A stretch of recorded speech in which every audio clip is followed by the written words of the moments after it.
نبی پاک بے مثل و بے مثال ہے، لا مثل لہ ولا مثال لہ، حضور کی مثل بھی کوئی نہیں اور مثال بھی ہے ہی کوئی نہیں۔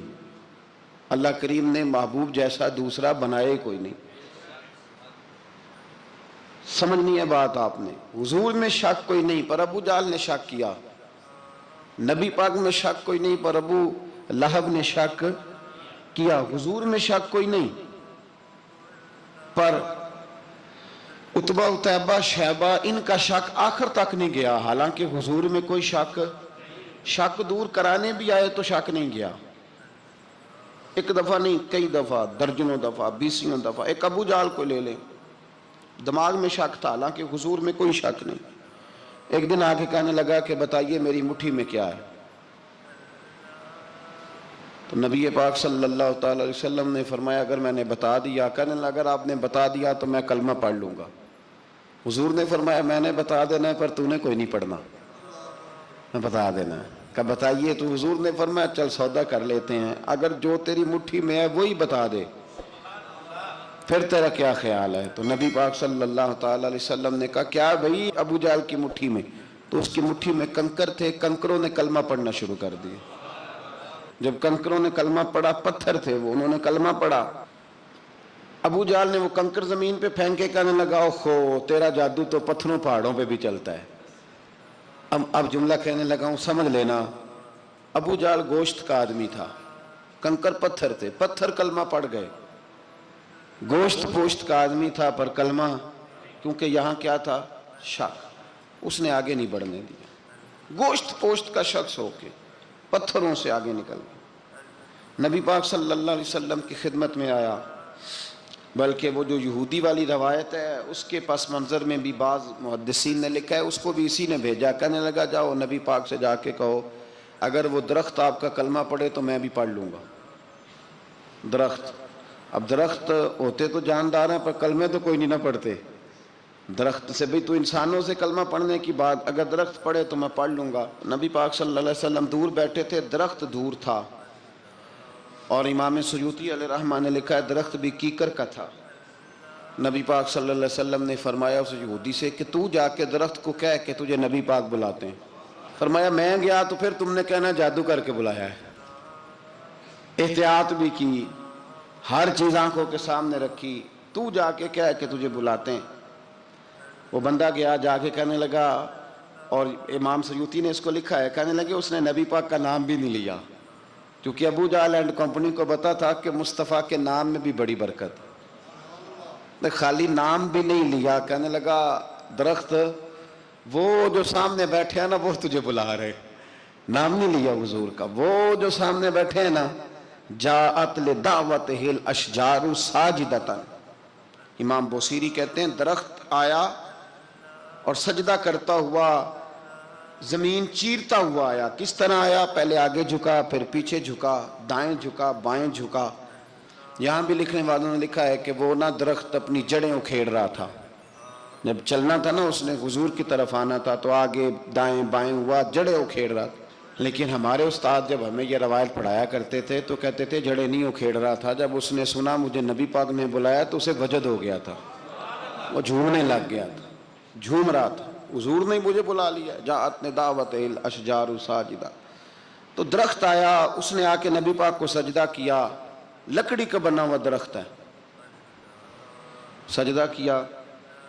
سجدہ کرنے کے بعد درخت اٹھا اور اٹھ کے اس نے نبی پاک کا کلمہ پڑھا۔ وہ جس کو ابو جہل نے بھیجا تھا نا یہودی، وہ درخت کی حالت دیکھ کے کلمہ پڑھ گیا، وہ کلمہ پڑھ گیا، لیکن یہی بے ایمان کہنے لگا ہوئے ہوئے ان کا تو درختوں پہ بھی جادو چلتا ہے۔ لا ریب فی، شک قرآن پاک میں، لیکن اگر بندے کے دماغ میں ہو اس کا علاج ہے کوئی، ادھر ہی شک بیٹھ جائے۔ بھئی سادی مثال دیتا ہوں کہ سامنے دیوار صاف ہو لیکن گرد اگر آئینے پہ پڑی ہو، دیوار صاف کرنی چاہیے کہ اینک کا شیشہ صاف کرنا چاہیے؟ ساری زندگی لوگ دیوار صاف کرتے گزار دیتے، ساری زندگی تراش خراش کرتے گزار، اپنی مرضی کی پینٹنگ کرتے گزار دیتے ہیں، پر اپنی آنکھ کی پتلی صاف نہیں کرتے، آنکھ کی پتلی صاف نہیں کرتے۔ کسی نے حضرت رومی سے کہا تھا